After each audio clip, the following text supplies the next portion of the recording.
दोस्तों, स्वागत है आपका पुनः आपके अपने चैनल विकेश सर में। और आपको याद ही होगा कि आप लोग उपसर्ग पढ़ चुके हैं और आज मैं आप लोगों के लिए प्रत्यय लेकर आया हूं और आज आप सभी प्रत्यय के बारे में पढ़ेंगे। मुझे आशा है कि आप लोगों को उपसर्ग के बारे में याद होगा, जैसे मैंने उपसर्ग की परिभाषा बताया था। उसके बाद उपसर्ग किसे कहते हैं, इसको लिखने की विधि बताया था कि किस तरह से आप समझेंगे। और उसके बाद ये भी समझेंगे कि उपसर्ग जो है किसी भी मूल शब्द के कहाँ लगता है, पहले लगता है कि बाद में लगता है। बहुत ही आसान ट्रिक में मैंने बताया था कि चूँकि आप पहले उपसर्ग पढ़ते हैं तो ये मूल शब्द के पहले लगता है, और आप प्रत्यय बाद में पढ़ते हैं तो प्रत्यय जो है मूल शब्द के बाद में लगता है। तो आज हम लोगों को प्रत्यय पढ़ना है। परिभाषा में आप लोगों को याद होगा कि वे शब्दांश जो किसी शब्द के पहले लगकर विशेष अर्थ प्रकट करते हैं उन्हें हम लोग उपसर्ग कहते हैं। उसी प्रकार हम परिभाषा प्रत्यय का भी देंगे कि वे शब्दांश जो किसी शब्द के बाद में लगकर विशेष अर्थ प्रकट करते हैं उन्हें हम लोग प्रत्यय कहते हैं। और प्रत्यय का उदाहरण हम लोग समझेंगे। आइए आप लोगों को मैं आपकी आसानी के लिए आप लोगों को बोर्ड की तरफ ले चलता हूं। देखिए, जैसे परिभाषा में प्रत्यय का लिखा गया है, वे शब्दांश जो किसी शब्द के बाद में, जैसे चूंकि प्रत्यय है तो बाद में लगेगा, लगकर विशेष अर्थ प्रकट करते हैं, प्रत्यय कहलाते हैं। अब प्रत्यय का देखिए शब्दार्थ क्या होता है। प्रत्यय को अगर हम लोग संधि विच्छेद करते हैं तो क्या होगा, देखिए प्रत्यय का संधि विच्छेद होगा प्रति और प्लस अय। अब प्रति का अर्थ क्या होता है, तो प्रति का अर्थ होता है साथ में।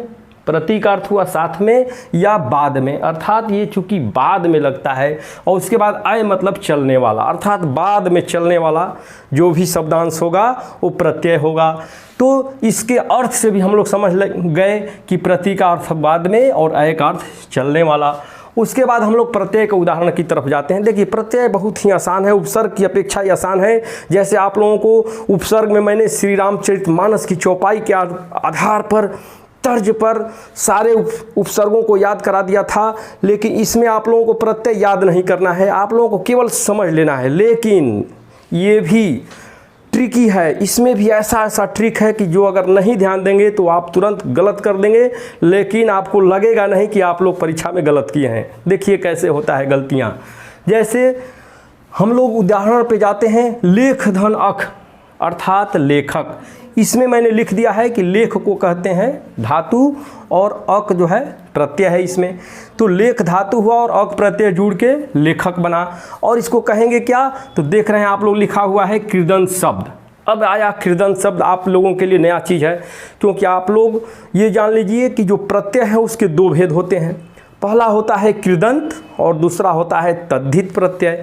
तो जब कृदंत प्रत्यय होता है जो भी, तो इसके नाम में ही आप लोग देखिए, मैं हमेशा बताता हूं कि आप लोग ट्रिक का प्रयोग कीजिए। ट्रिक का ज़माना है, ये नहीं है कि आप कितने घंटे पढ़ते हैं इस समय ये मायने नहीं रखता है। ये मायने रखता है कि आप किस तरह से पढ़ते हैं। कुछ लोग सोचते हैं कि मैंने 2 घंटा हिंदी पढ़ लिया, लेकिन ये मत सोचिए कि आप लोग 2 घंटा क्या पढ़े, वो घंटा पर मत जाइए कि आप किस तरह से पढ़े हैं, अर्थात आपने तकनीक का प्रयोग किया कि नहीं। और तकनीक आपको मेरे चैनल पर मिलता रहेगा, और पिछले वीडियो में बहुत तकनीक दिया हूं मैं, उन तकनीकों को ध्यान रखिए, आपको एकदम याद हो जाएगा। जैसे तकनीक क्या है ध्यान दीजिए। अब लिखा है कि कृदंत, तो क्री अर्थात क्रिया, अर्थात क्रिया के अंत में जो लगेगा कृदंत होगा। या आप लोग धातु कहते हैं, धातु के अंत में। अब देखिए धातु शब्द आ गया, तो आप लोगों को मैं बता दूं कि धातु क्या होता है। तो जो क्रिया का मूल रूप होता है, जैसे पढ़ना, जिसमें भी ना लगता है क्रिया है, पढ़ना, चलना, दौड़ना, खेलना। तो इसमें जो मूल रूप है, जैसे खेलना का मूल रूप क्या है, मूल शब्द है खेल, तो ये खेल जो है आपका धातु हो गया। आपको समझ में आ गया कि धातु क्या है। तो धातु और क्रिया दोनों के अंत में जो लगेगा उसे हम लोग कृदंत कहेंगे, कृदंत प्रत्यय कहेंगे। तो आप लोग देखिए, पहला उदाहरण आपका कृदंत का है, जैसे लेख धन अक लेखक।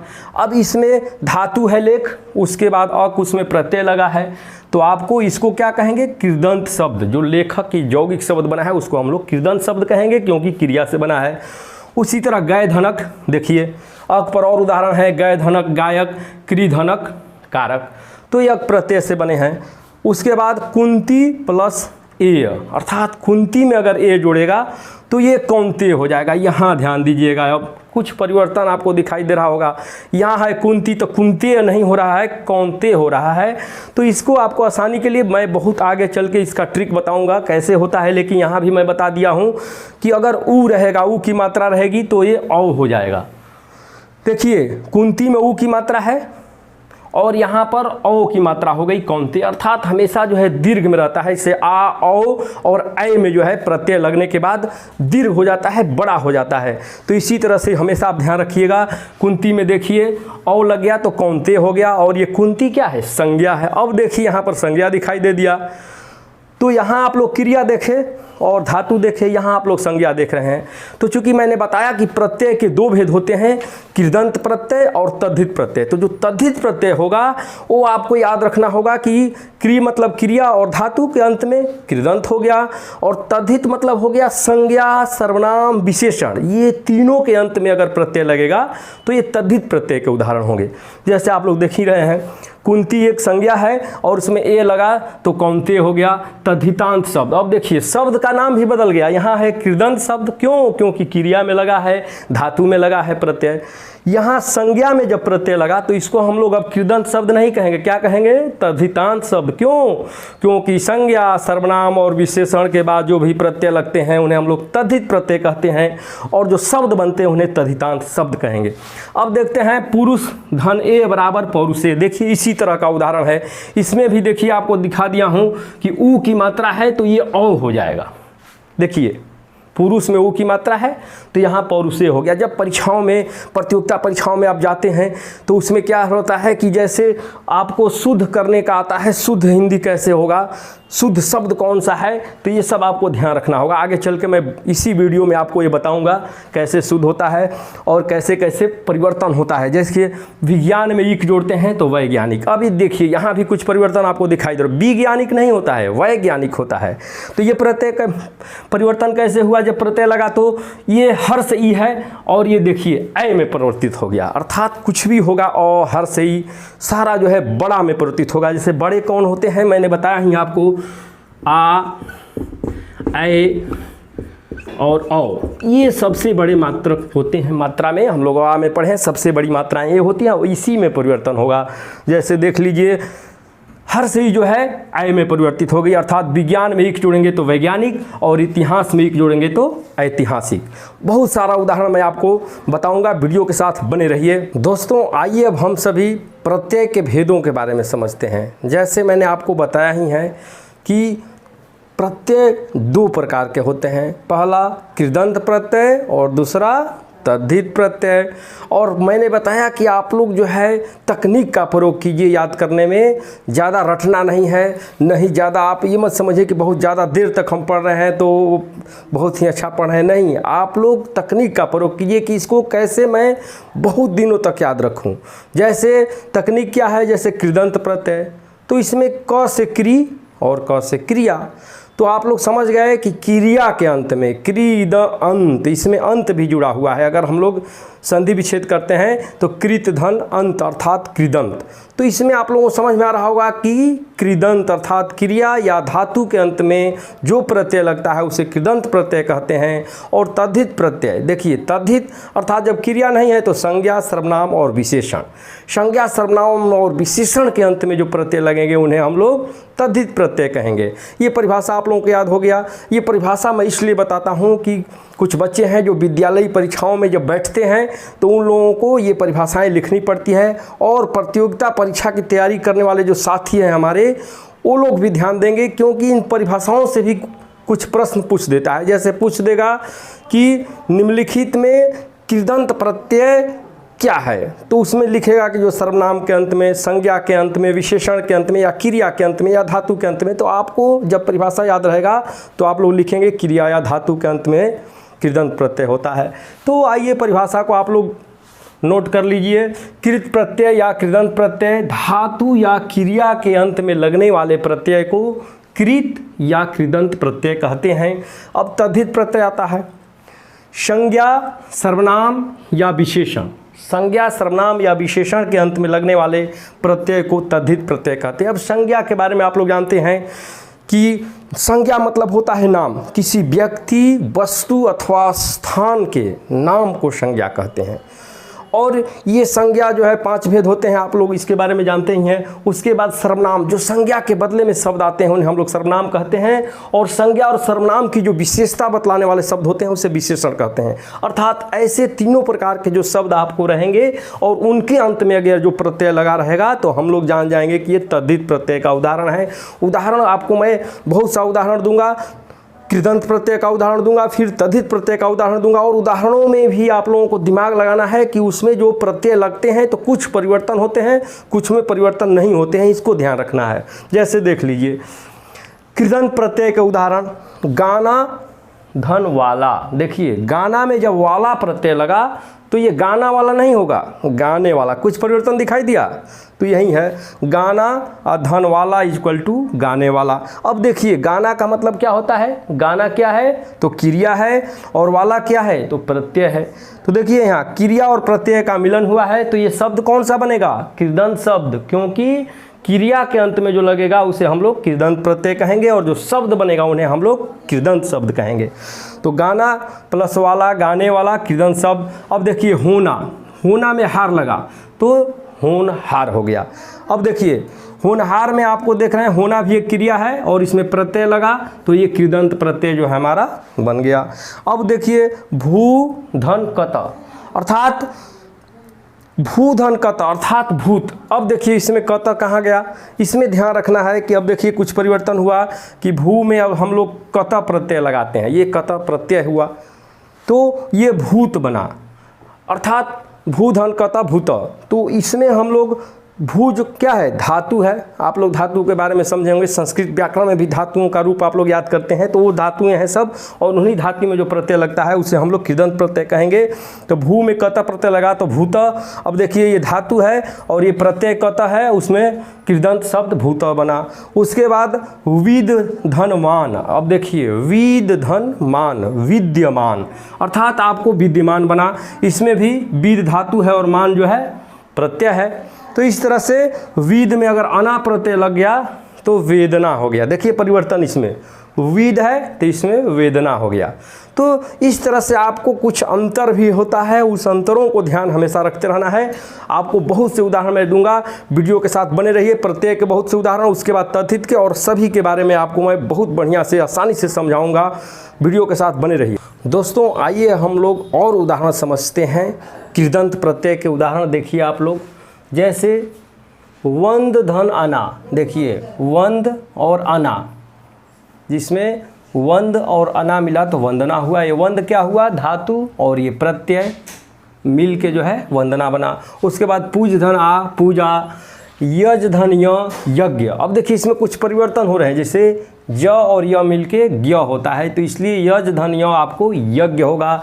शक धन ती, शक्ति, इसमें देखिए शक्ति हो गया। उसके बाद मृग धन या, मृगया, मृग धन या। अब देखिए मृग धन या अर्थात मृगया, इसमें या क्या हुआ, प्रत्यय हुआ।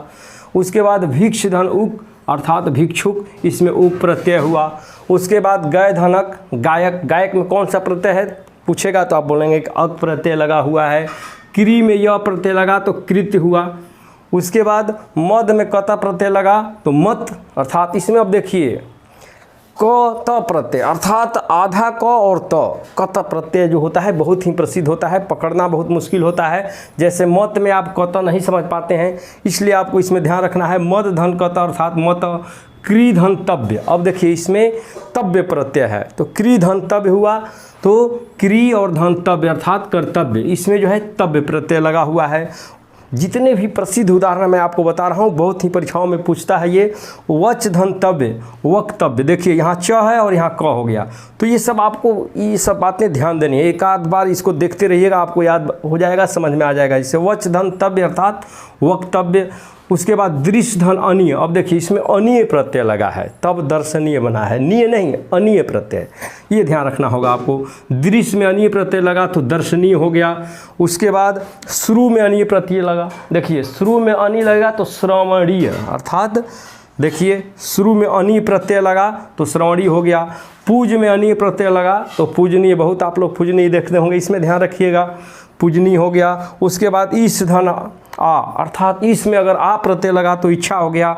उसके बाद टीक में आऊ लगा तो टिकाऊ। ये सारा जो है कृदंत प्रत्यय का उदाहरण है, क्योंकि आप लोग समझते हैं कि धातु और क्रिया है ये सब। टीक मतलब टिकना, अर्थात टीक में आऊ प्रत्यय लगा तो टिकाऊ हुआ। उसके बाद तैरना में आक प्रत्यय लगा, अर्थात तैर में आक प्रत्यय लगा तो ये हो गया तैराक। उसके बाद खेल में आड़ी प्रत्यय लगा तो खिलाड़ी। देखिए यहाँ पर एक ध्यान दीजिएगा, कई लोग सोचते होंगे खिलाड़ी, खिलाड़ी नहीं होता, क्योंकि खील शब्द नहीं होता है, खेल शब्द होता है। खेल से आड़ी बना है, इसमें खेल में आड़ी प्रत्यय लगा तो खिलाड़ी हुआ। उसके बाद झगड़ में आलू प्रत्यय हुआ तो झगड़ालू हुआ, और मर में यल प्रत्यय लगा तो मरियल हुआ। इस तरह से आप लोग, बहुत ही आसान है प्रत्यय, आप लोगों को बस थोड़ा सा ध्यान दे देना है इसमें उदाहरणों पर, और आप इसको तुरंत पकड़ लेंगे कि इसमें कौन सा प्रत्यय लगा है। अब हम लोग आते हैं तद्धित प्रत्यय के उदाहरण के बारे में। तद्धित प्रत्यय थोड़ा कठिन होता है, इसको आप लोगों को समझना है, क्योंकि तद्धित प्रत्यय लगने के बाद जो तद्धितांत शब्द बनते हैं उनमें परिवर्तन आ जाता है। उन परिवर्तनों को मैंने बताया ही है, पहले ही बता चुका हूँ मैं, कि आ दीर्घई और दीर्घऊ ये जो है बड़ी में बदल जाता है, आ दीर्घई और दीर्घऊ में बदल जाता है। उसके बाद औ में बदल जाता है। तो इस तरह से आपको याद रखना है कि आ दीर्घई और औ में बदल जाता है। तो ये सब आपको उदाहरण से समझ में आएगा। वीडियो के साथ बने रहिए, मैं अब तद्धित प्रत्यय का उदाहरण आपको बहुत सा उदाहरण देकर समझा दूंगा, आप लोगों को याद हो जाएगा, बने रहिए। दोस्तों, आप तद्धित प्रत्यय का परिभाषा समझ चुके हैं कि तद्धित प्रत्यय उन्हें कहते हैं जो किसी संज्ञा, सर्वनाम या विशेषण के अंत में लगते हैं। अब हम लोग उदाहरण को समझते हैं। देखिए आप लोग उदाहरण के साथ समझ, ये मैंने ये बताया भी है कि जब भी तद्धित प्रत्यय लगता है तो कुछ परिवर्तन होता है, और परिवर्तन में मैंने बताया कि क्या होता है, ध्यान दीजिएगा। आ, ए और ओ, ये जो बड़ी मात्राएं हैं, आ, उसके बाद ए, उसके बाद ओ की मात्रा, ये जो मात्राएं हैं ये परिवर्तित हो जाती हैं। जैसे अगर इधर ई रहेगा तो उधर ए हो जाएगा। तो ये आप लोगों को ध्यान रखना होगा इसमें। जैसे उदाहरण में देखते हैं, मानव में ता, अगर मानव में ता प्रत्यय लगा तो मानवता हुआ। मानव संज्ञा है और ता जो है प्रत्यय लगा तो मानवता हुआ। अब इसमें ध्यान दीजिएगा, मानव में चूंकि माँ अर्थात आ इसमें लगा हुआ है, तो चूंकि आ है तो आ ही रहेगा, उसमें तो कोई परिवर्तन नहीं होगा। लेकिन यहाँ और रहता तो आ हो जाता। जैसे आगे देखिए, दिन में इक प्रत्यय लगा तो दैनिक, अर्थात यहाँ हर्ष ई है तो यहाँ ऐ हो गया। अर्थात मैंने लिखा है कि जो भी है हर्ष ई ऐ में चेंज हो जाएगा। यहाँ पर आप लोगों को आसानी के लिए मैंने लिख भी दिया है। अगर आप लोग सभी उदाहरणों में इस तरह का मैं बता रहा हूँ, आप लोगों को एकदम याद हो जाएगा। जैसे देखिए, हर्षी चेंज इनटू ऐ, अर्थात ई जो है ऐ में बदल गया। तो दिन जो है इक, अर्थात दैनिक, ये दी जो है यहाँ पर दै हो गया। ये आप लोगों को ध्यान रखना है। और परीक्षाओं में जब शुद्ध शब्द लिखने को आता है तो उसमें भी ये सब ध्यान देना पड़ेगा आपको। जैसे देखिए, वेद धन इक, अर्थात वेद में अगर इक प्रत्यय लगता है, जब भी इक प्रत्यय लगेगा तो निश्चित है कि परिवर्तन होगा। और परिवर्तन कैसे होगा मैं आप लोगों को हर उदाहरण में समझा रहा हूँ। जैसे देखिए, वेद में ए है तो ए जो है परिवर्तित हो जाएगा ऐ में, अर्थात वेद में इक लगा तो वैदिक, देख लिए परिवर्तित हो। अर्थात परिवर्तन एकदम आसान ढंग से आप समझ रहे हैं। अब देखते हैं, लोक में इक लगा तो लोक अर्थात ओ है तो औ में परिवर्तित हो जाएगा। लोक धनिक लौकिक, ओ जो है औ में परिवर्तित, मैंने लिख भी दिया है कि ओ जो है औ में परिवर्तित हो गया है। प्रमाण में इक, देखिए प्रमाण में जब इक प्रत्यय लगेगा, प्रमाण में इक, तो देखिए प्रमाणिक नहीं होगा। ये शब्द आपको ध्यान रखना है। अगर यहाँ प्रमाणिक लिखते हैं तो गलत हो जाएगा, क्योंकि यहाँ औ लगा हुआ है। मैंने बताया कि औ का जो है आ हो जाएगा, अर्थात औ अगर लगा रहेगा तो आ में परिवर्तित हो जाएगा। तो प्रमाण जो है अब प्राम आ जाएगा। तो अर्थात प्रमाण जो है एक प्रत्यय लगा तो प्रमाणिक, देखिए औ चेंज इनटू आ, अर्थात औ जो है आ में परिवर्तित हो गया। उसके बाद परलोक में एक प्रत्यय लगा तो पारलौकिक होगा, परलौकिक नहीं होगा, पारलौकिक होगा। ये आपको ध्यान देना है। यहाँ पर औ जो है आ में परिवर्तित हो गया। अब इसमें देखिए दो परिवर्तन हो रहे हैं इसमें। देखिए यहाँ ओ है तो ओ भी चूंकि लिखा गया है कि ओ जो है औ में परिवर्तित हो जाएगा, अर्थात ओ जब भी परिवर्तित होगा तो औ में परिवर्तित होगा, बड़ी मात्रा में परिवर्तित होगा। क्योंकि ओ जो है छोटी मात्रा है, देखिए यहाँ ओ जो है औ में परिवर्तित हुआ है, अर्थात लो में ओ है और यहाँ लौ हो गया, अर्थात औ हो गया, अर्थात पारलौकिक होगा सही शब्द। अगर परलौकिक लिखा तो भी गलत, पारलौकिक लिखा तो भी गलत, लेकिन सही कब होगा? जब दोनों जगह परिवर्तन करेंगे, यहाँ अ का चेंज कर देंगे, आ कर देंगे, अर्थात पारलौकिक, ये सही होगा। अब उस पर आते हैं विकल्प धन इक। अब देखिए विकल्प में ई है तो ई किस में परिवर्तित होगा? अय में होगा। तो विकल्प जो है अय में परिवर्तित होगा तो देखिए वै हो गया, वैकल्पिक होगा। आप लोग सुने भी हैं वैकल्पिक। देखिए वैकल्पिक परीक्षाएं हो रही हैं तो देखिए विकल्प धन इक अर्थात वैकल्पिक। देखिए लिखे हैं कि ई जो है अय में परिवर्तित हो गया, जहाँ यहाँ वी में जो ई लगा है अय में परिवर्तित होकर वै हो गया। उसके बाद प्रथम धनिक। अब देखिए प्रथम में इक प्रत्यय लगा तो प्राथमिक नहीं होगा, प्राथमिक होगा, क्योंकि अ जो है आपका आ में परिवर्तित होगा और प्रथम धनिक इक्वल टू प्राथमिक। अब आते हैं धर्म धनिक। अब देखिए धर्म में इक प्रत्यय लगेगा तो धार्मिक होगा। देखिए इसमें भी ध में जो है अ लगा हुआ है और चूंकि अ जो है आ में परिवर्तित होगा, जब भी इक प्रत्यय लगेगा तो अ जो है आ में परिवर्तित होगा, तो इस तरह से हो गया धार्मिक। अब आते हैं भूगोल। भूगोल में अगर इक प्रत्यय लगेगा तो ऊ जो है अ में परिवर्तित होगा और यहाँ हो जाएगा भौगोलिक। अब ध्यान दीजिए भूगोल में इक प्रत्यय लगा तो भौगोलिक। अब इसमें लिख भी दिए हैं हम कि ऊ में जो है ऊ जो है अ में परिवर्तित हो जाएगा आपका। उसके बाद भूमि में एक प्रत्यय लगेंगे तो ऊ जो है अ में परिवर्तित हो जाएगा तो भौमिक हो जाएगा, भूमि धनिक भौमिक। इतिहास में एक प्रत्यय लगा तो इतिहास बहुत प्रसिद्ध है, इतिहास में एक प्रत्यय था ऐतिहासिक अर्थात ई जो है अ में परिवर्तित हो गया। मध्यम में एक लगा तो माध्यमिक। अब आप लोगों को आसानी से समझ में आ रहा होगा कि अ जो है आ में परिवर्तित होगा तो मध्यम एक जो जुड़ा तो माध्यमिक हो गया। देखिए यहाँ पर माँ हो गया। उसके बाद अ जो है आ में परिवर्तित हो गया। चमत्कार में एक प्रत्यय लगा तो यहाँ भी चमत्कारिक होगा। अगर किसी परीक्षा में चमत्कारिक लिखा है तो गलत शब्द है, आप लोगों को ये शुद्ध अशुद्ध में भी आपको काम आएगा ये प्रत्यय, ये आप समझे रहेंगे तो। उसके बाद देखते हैं अंश में एक प्रत्यय लगा तो आंशिक होगा अर्थात अपरिवर्तित हो जाएगा आ में। कर्म में एक प्रत्यय लगा तो कार्मिक हो जाएगा, अपरिवर्तित होगा आ में। उसके बाद द्वितीय में यह प्रत्यय लगा तो देखिए ई जो है तो आय में परिवर्तित हो जाएगा दै। देखिए हर्ष ई है ये आय में परिवर्तित होगा तो द्वितीय में यह प्रत्यय लगेगा तो दैत्य हो जाएगा, ई परिवर्तित आय में। ग्राम में भी यह अर्थात ग्राम तो आ ही है तो आ में ही परिवर्तित रहेगा ही, ग्राम धन यह ग्राम में। उसके बाद सेना में एक अपरिवर्तित होगा तो देखिए सेना में अगर यह प्रत्यय लगेगा तो सैन्य होगा अर्थात ये जो है आय में परिवर्तित हो गया। ईश्वर में यह प्रत्यय लगा तो ऐश्वर्य हो गया अर्थात दीर्घ ई जो है आय में परिवर्तित हो गया। उसके बाद धीर जो है देखिए दीर्घ ई भी आय में परिवर्तित होगा, धीर में यह प्रत्यय लगा तो धैर्य हो गया। देखिए दीर्घ ई जो है आय में परिवर्तित हो गया और पश्चात में यह प्रत्यय लगा तो पश्चात्य। देखिए अब यहाँ पर पश्चात्य लिखा है, आप लोग पकड़ लिए होंगे कि पश्चात्य जो है गलत लिखा गया है, इसमें पश्चात्य नहीं होगा पाश्चात्य होगा। यही आपको पकड़ने के लिए मैंने एक गलत लिखा ताकि आप लोग पकड़ लीजिए। देखिए पश्चात में अगर ये लगेगा और पश्चात लिख दिएगा तो गलत हो जाएगा, इसमें लिखेंगे पश्चात क्योंकि अ जो है आ में परिवर्तित हो जाएगा। और भी बने रहिए वीडियो के साथ, आपको और भी उदाहरण समझाऊंगा और आप लोगों को एकदम याद हो जाएगा तद्धित के सारे उदाहरण। दोस्तों आइए अब हम लोग तद्धित प्रत्यय के और भी उदाहरण समझते हैं और बहुत ही आसानी से समझते हैं। जैसे आप लोग देख रहे हैं पंडित, अगर पंडित में हम लोग य प्रत्यय लगाते हैं तो ध्यान दीजिए मैंने बताया ही है कि अ जो है आ में परिवर्तित हो जाएगा। तो देखिए यहाँ पर अ जो है आ में परिवर्तित हुआ और यहाँ पर पांडित्य हो गया अर्थात यहाँ पंडित है तो यहाँ पांडित्य हो गया।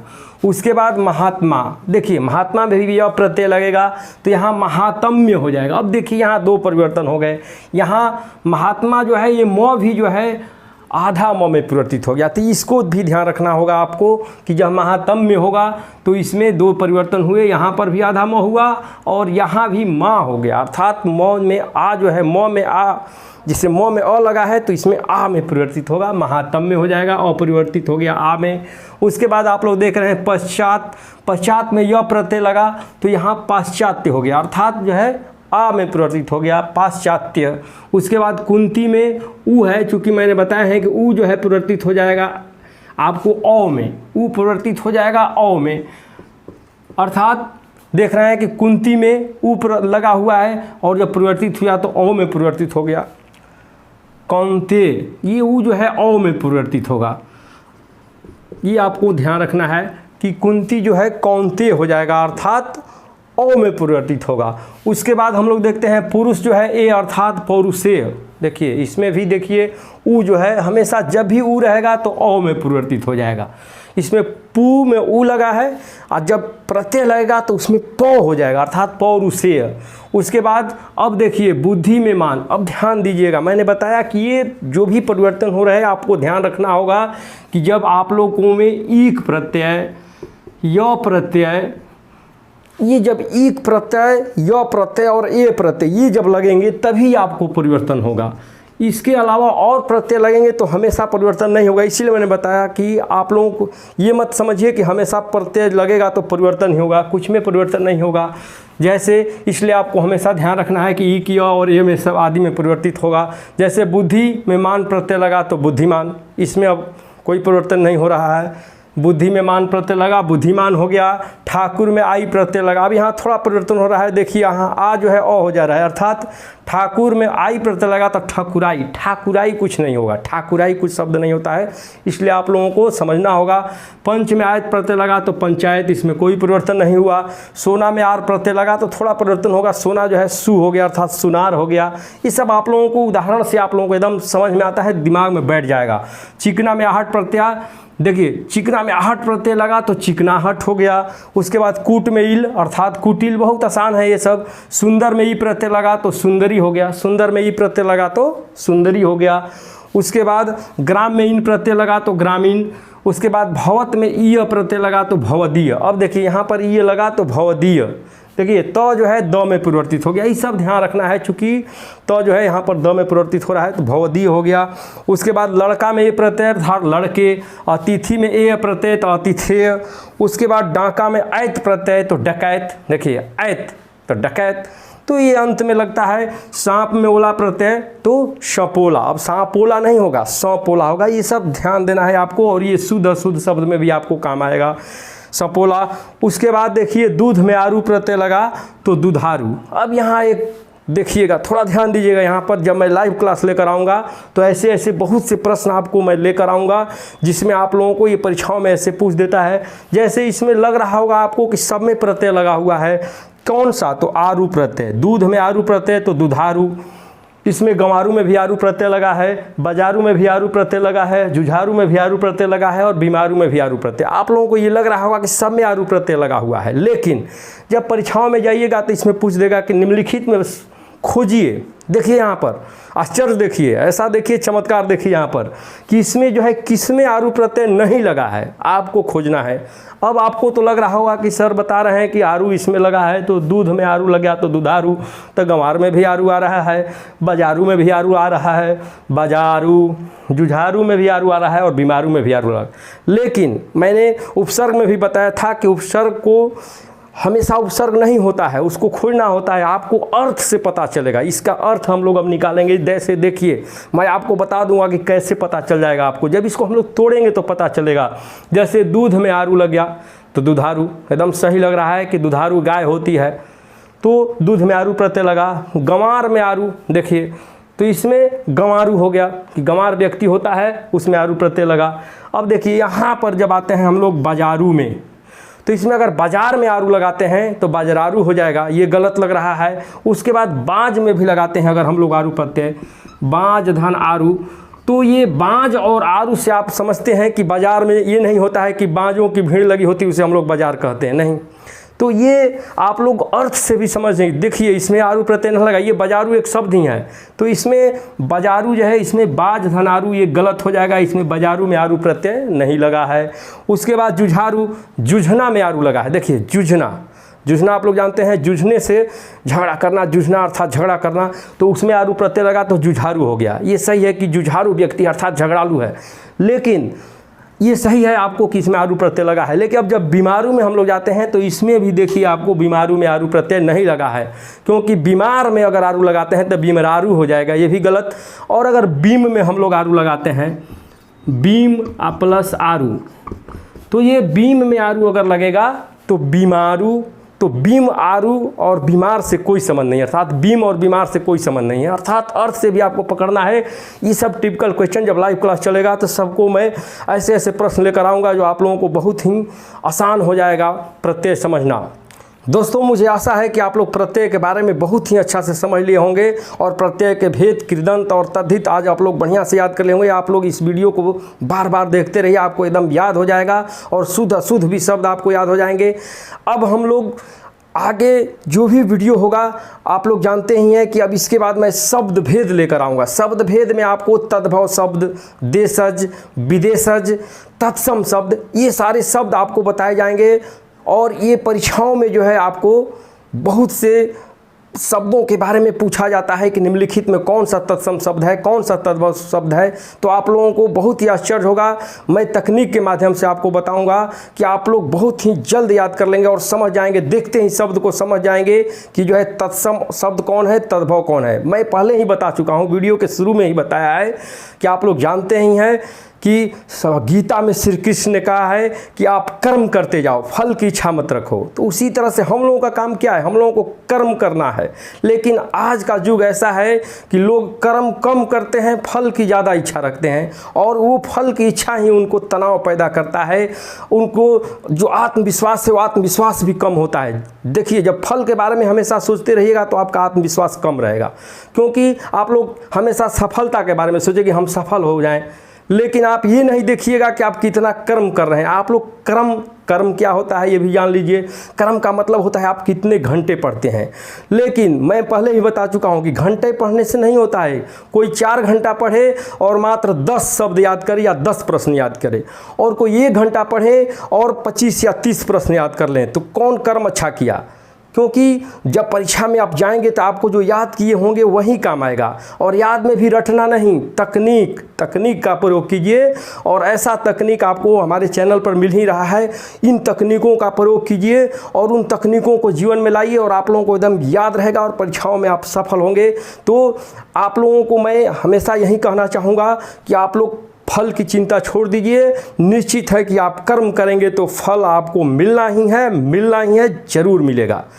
केवल आप लोग ये देखिए कि आप कितना घंटा पढ़ते हैं, कितना समय पढ़ाई पे लगाते हैं, ये आपको ध्यान रखना है। और इसको गिनिए, अगर आपके पास समय है तो गिनिए कि मैंने आज जो है हिंदी आधा घंटा पढ़ा, अंग्रेजी आधा घंटा पढ़ा या 1 घंटा पढ़ा। इसको लिखिए, तब आपको पता चलेगा कि आपने कितना कर्म किया है। कुछ लोग क्या करते हैं, सोचते हैं कि मेरा अंक कितना आया, किसी का 90 आ गया, किसी का 80 आ गया, किसी का 70 आया। लेकिन देखिए, जो 90 जितना कर्म करेगा उसका 90 आएगा ही, जो 70 जितना कर्म करेगा। इस पर आप विश्वास रखिए कि आप अगर 70 जैसा कर्म किए हैं तभी आपका 70 आया है। आप अगर 30 जैसा कर्म करेंगे तो 30 ही आएगा। तो इसलिए आप लोग कर्म को जोड़ते रहिए। कर्म कैसे जुड़ता है, तो जो आप लोग समय देते हैं पढ़ने पर, वो समय जो है जुड़ते जाता है और वहीं 10 से 20, 20 से 30, 30 से 40, 40 से 50, 60, 70, 80 और 90 अंक तक पहुंचा देता है और आप लोग जीवन में सफल हो जाते हैं। मुझे आशा है कि आप लोग इन बातों को ध्यान देंगे और पढ़ते रहेंगे। धन्यवाद।